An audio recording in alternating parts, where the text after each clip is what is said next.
আমি তোমাদের দশম শ্রেণীর সুদ কষা শেখাবো কেসি নাগের বইয়ের থেকে। 3 দাগের 6 অঙ্কটা তোমরা দেখে নাও। জিনিসটা খালি বুঝিয়ে দিচ্ছি, আমি আগেই করে রেখেছি, তোমরা প্রশ্নটা দেখো। এক ব্যক্তি বছরের গোড়ায় কোনো নির্দিষ্ট সুদের হারে 800 টাকা ধার করলো এবং 7 মাস পরে সে পুনরায় দ্বিগুণ সুদের হারে আরও 240 টাকা ধার করলো। যদি বছরের শেষে তাকে মোট 50 টাকা আরও 240 টাকা ধার করলো, যদি বছরের শেষে তাকে মোট 50 টাকা সুদ দিতে হয়, তবে প্রথম সুদের হার কত?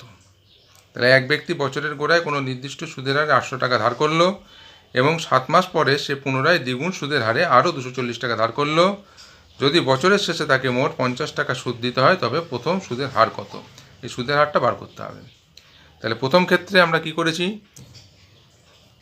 পি ধরে নিয়েছি 800 টাকা, টি 1 বছর, আর হচ্ছে X% এতে ধরলাম, আর এর মানটা ধরে নিলাম, যেহেতু আর বার করতে হবে, বা তোমরা আর রেখে দিয়েও করে দিতে পারো, কোনো অসুবিধা নেই। এবার এসের ফর্মুলাটা ফেললাম, P into R into T divided by 100। P এর জায়গায় 800, আর এর জায়গায় X ধরলাম, টি এর জায়গায় 1 বছর, তলায় 100, কাটাকুটি করলাম, 8X বের হলো। এবার দ্বিতীয় ক্ষেত্রে তাহলে কত হবে? দ্বিতীয় ক্ষেত্রে পি কত? 240 টাকা ধার করলো। টি কত? 7 মাস তো হয়ে গেছে, তাহলে 12 মাস ছিল, 7 মাস হয়ে গেলে রইল কত? 5 মাস। এটা বছরে নিয়ে এলাম, সময় পেয়েছি এইটুকুনি সময়। আর কত?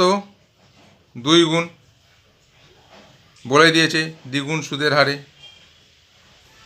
তা 2 গুণ করলাম, তা সুদের হার এখন কত? 2x%। তাহলে এসআই কত? আবার এসআইয়ের ফর্মুলা ফেললাম, মানগুলো বসালাম, এইটা বেরোলো।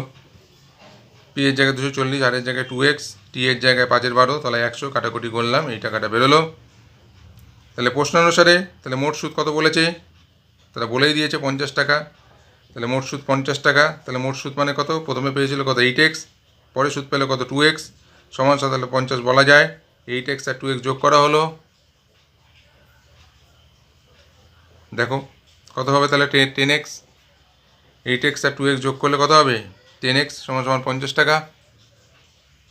তাহলে এক্সের মানটা বার করবো, 50-এর তলায় 10 নিয়ে চলে এলাম, x 5। তাহলে প্রথম সুদের হার কত? 5%। তোমরা নিশ্চয়ই বুঝে নিয়েছো, উত্তরটা দেখে নাও। ঠিক আছে, ভালো করে বুঝে নিও অঙ্কটা। এবার 3 থেকে 7 অঙ্কটা। এক ব্যক্তি ব্যাংকের থেকে বার্ষিক 5% সুদের হারে 2000 টাকা ধার নিয়ে একটি বাড়ি কিনলেন এবং ভাড়া দিলেন। মাসিক কত টাকায় ভাড়া দিলে 10 বছরে সুদসহ ধার শোধ হবে? ভালো অঙ্ক, তোমরা হয়তো এই অঙ্কটা আগেও করেছো, দেখে নাও। SI P into R into T divided by 100। P এর ভ্যালু কত? 2 লাখ, আর এর ভ্যালু 5%, টি এর ভ্যালু 10 বছর, 100, কত হলো? 1 লাখ টাকা। এটা কি? সুদ। তাহলে তিনি মোট ভাড়া দেন কত? 2 লাখ টাকা আর 1 লাখ টাকা, তাহলে হলো কত? 3 লাখ টাকা। বাৎসরিক ভাড়া কত? এই 3 লাখকে 10 দিয়ে ভাগ করলাম, হলো কত? 30,000 টাকা। এবার মাসিক ভাড়া কত? এটা বাৎসরিক ভাড়া বেরিয়ে গেল, কারণ 10 বছরের সুদ সহ ধার শোধ করেছে, বলেই দিয়েছে 10 বছরে সুদ সহ ধার শোধ করেছে। ধার করেছিল 2 লাখ, 1 লাখ টাকা সুদ, তাহলে শোধ করতে হলে কত টাকা দিতে হবে? এই 2 লাখ আর 1 লাখ, 3 লাখ টাকা দিতে হবে। এটা কত বছরে দিতে হবে? 10 বছরে দিতে হবে, তাই জন্যে 10 বছরে 3 লাখ। তাহলে বাৎসরিক যে ভাড়াটা তাহলে আমরা বার করে ফেলেছি 10 দিয়ে ভাগ করে, এক বছর একটা বেরিয়ে গেছে, এক বছরে 30,000 টাকা। এবার তাহলে মাসিক ভাড়া কত? এই 30,000 টাকা করে আবার 12 দিয়ে ভাগ করলাম। এটা বাৎসরিক মানে 12 মাসে, তাহলে মাসিক কত? 12 দিয়ে ভাগ করলাম। নিশ্চয়ই বুঝতে পারছো, দেখো।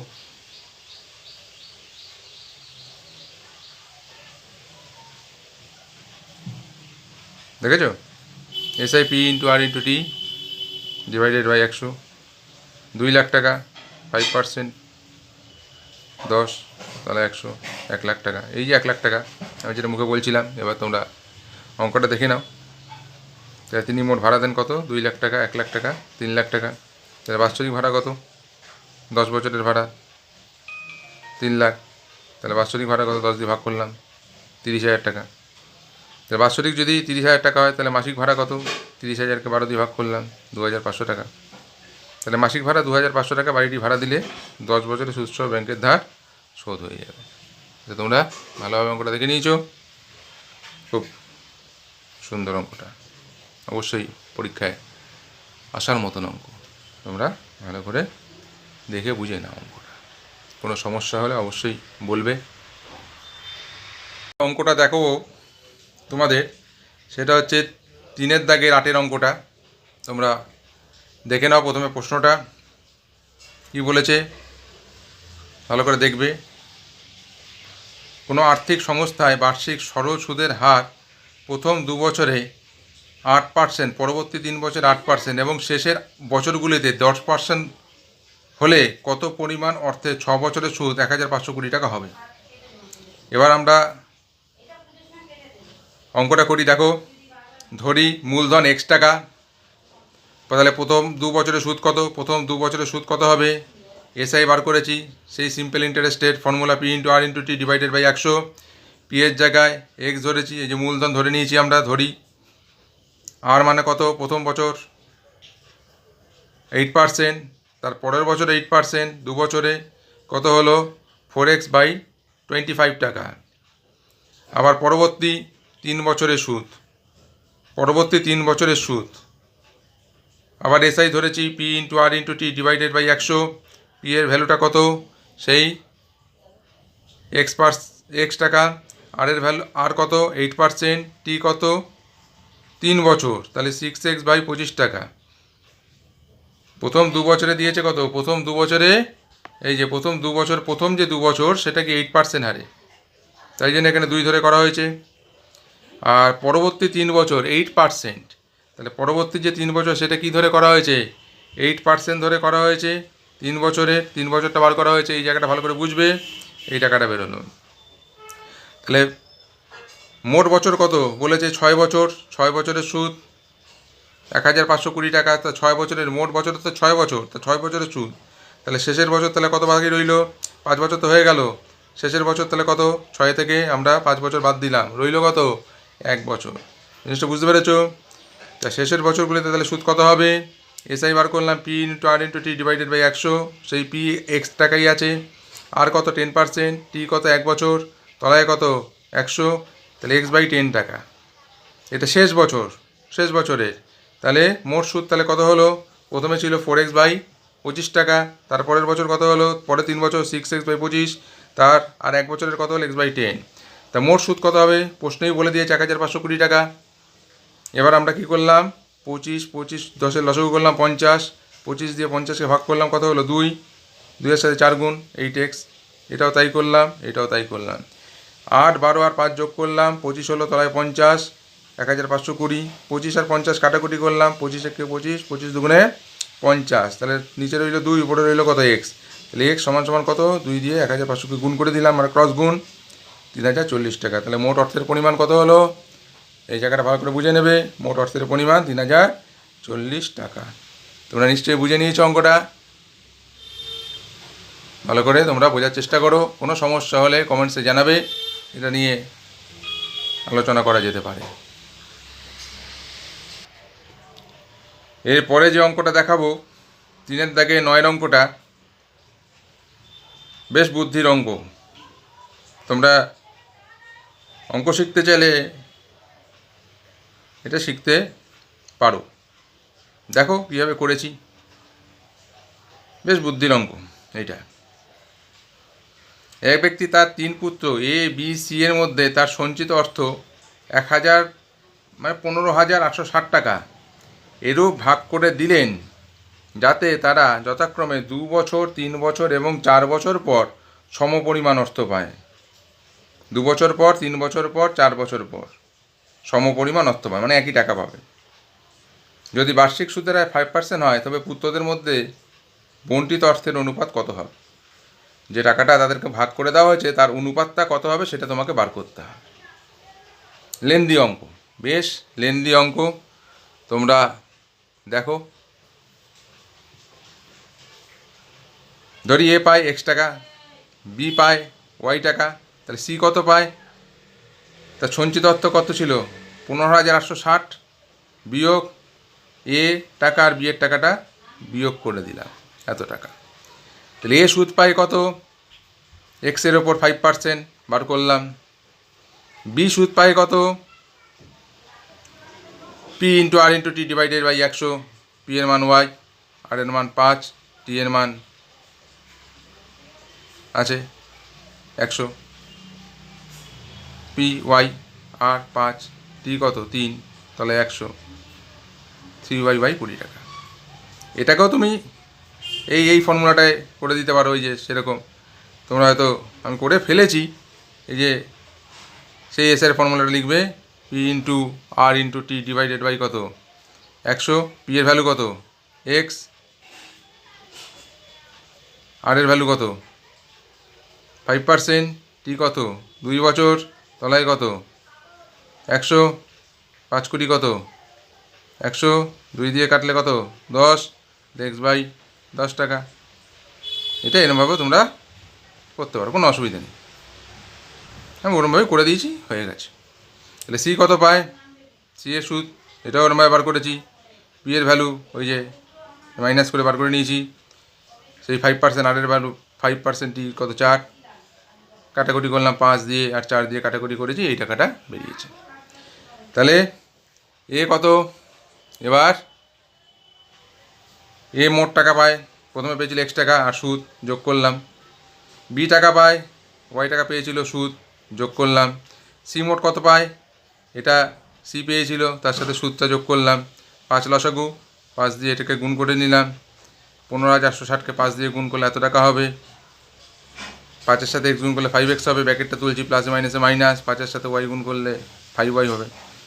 এবার এইটা যোগ করলাম, 5x থেকে আর এক্স দুটোই মাইনাসে আছে, যোগ হলো 5y মাইনাস ওয়াই, এটাও যোগ আছে, বিয়োগের দুটোই বিয়োগ আছে, মাইনাসে মাইনাসে প্লাস হয়ে গেল। সব কটা মাইনাস থাকলে যোগের কাজ হয়, মাইনাসের চিহ্নটা বসে। তারা প্রত্যেকে সমপরিমাণ টাকা পাবে, বলেই দিয়েছে প্রত্যেকে কী পাবে? সমপরিমাণ টাকা পাবে, সমপরিমাণ। সি যা পাবে, এই যে সি এই টাকাটা পেয়েছে, সেটা কে পাবে? এই যে এও যা পাবে সিও তাই পাবে। সমান করলাম, সমান করে আমরা ক্রস গুণ করলাম। প্রথমে 5 আর 10 কাটাকুটি করে নিলাম, একটু ছোটো করে নিলাম। তারপরে আমরা কি করেছি? ক্রস গুণ করেছি, ক্রস মাল্টিপ্লিকেশন। তারপরে আমরা একটা সমীকরণ তৈরি করেছি। সমীকরণটা তৈরি করেছি, দেখে নাও কীভাবে ক্যালকুলেশন করেছি। ভালো করে জিনিসটা বোঝার চেষ্টা করো, এটা কিন্তু অঙ্কটা বোঝার আছে। দেখো, তারপর বাদ বাকিটা আমি করছি। দেখো দেখো আবার বি যা পাবে সি তাই পাবে। আবার এই দুটো সমান করলাম, ওইটা যেরকমভাবে করেছি এটাও ঠিক সেরকমভাবে 5-কে 5 আর 5-এ 20 ছোটো করে নিলাম। তারপর ক্রস গুণ করলাম, ক্রস গুণ করে এখান থেকে একটা ইকুয়েশান তৈরি করলাম। এবার 1 নম্বর ইকুয়েশান এটা, আর 2 নম্বর ইকুয়েশান তোমরা দেখতেই পাচ্ছ তৈরি করে ফেলেছি। তা অপনয়ন পদ্ধতিতে এটা উপরেরটাকে 24 দিয়ে গুণ করলাম আর নিচেরটাকে 23 দিয়ে গুণ করলাম। অপনয়ন পদ্ধতিতে অঙ্কটা করেছি, ভালো করে তোমরা জিনিসটা বুঝবে। অনেক বড় বড় গুণ আমি ক্যালকুলেটারে করে নিয়েছি। তো ওয়াইয়ের মানটা আমরা বার করে ফেলেছি। তো ওয়াইয়ের মানটা কে? আর বি পুত্র পায়। বি বলে যে ছেলেটি আছে সে 5,280 টাকা পায়। তোমরা দেখেছো কীভাবে ক্যালকুলেশন করলাম? দেখো, বোঝার চেষ্টা করো। তারপরে দেখো 1 নম্বর সমীকরণে আমরা ওয়াইয়ের মানটাকে বসিয়ে দিয়েছি। 1 নম্বর সমীকরণে আমরা ওয়াইয়ের মানটা বসিয়ে দিয়েছি, 12 দিয়ে এটাকে গুণ করেছি। এবার সমানের এদিকে বাদিকে যেটা আছে সেটা ডান দিকে নিয়ে চলে গেছি, বিয়োগ করেছি, এক্সের মানটা বার করেছি, 23 দিয়ে ভাগ করেছি, এটা বেরিয়ে গেছে। এ পুত্র পায়, মানে এই যে এ বলে যে ছেলেটি আছে সেটা পায় 5,520 টাকা। তাহলে সি পুত্র তাহলে কত পায়? এই টাকাটার থেকে দুজনের টাকাটা বাদ দিয়েছি, সি যে টাকাটা পেয়েছে, তো তাদের দুজনের টাকাটা বসিয়ে দিয়েছি। এক্সের মানটাও পেয়ে গেছিলাম 5,520 টাকা, আর ওয়াইয়ের মানটাও বসিয়ে দিয়েছি 5,280 টাকা। আগে পরে লিখে ফেলেছি, তোমরা একটু দেখে নিও। ওয়াইয়ের মান হচ্ছে 5,280 আগের যে বার করেছিলাম, আর এক্সের মানটা হচ্ছে 5,520। আগে পরে হয়ে গেছে, কোনো অসুবিধা নেই। এই দুটো যোগ করে এটা হলো, তাহলে সি কত পায়, এত টাকা পেয়েছি। তোমরা তাহলে বুঝে গেছো অঙ্কটা নিশ্চয়ই, কিন্তু বেশ সময় নিয়ে বুদ্ধি করে তোমরা এই অঙ্কটা করবে। যোগ বিয়োগ অনেক বড় বড়।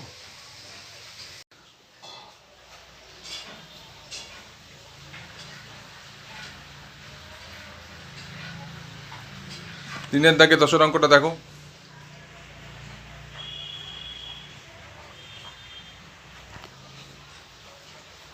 ঠিক আছে, দেখতে পাচ্ছ তিনের দাগে 10 অঙ্কটা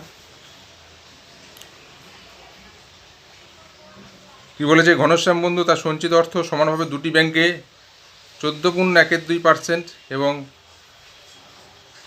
15% বার্ষিক সরল সুদের হারে 15% বার্ষিক সরল সুদের হারে জমা করেন।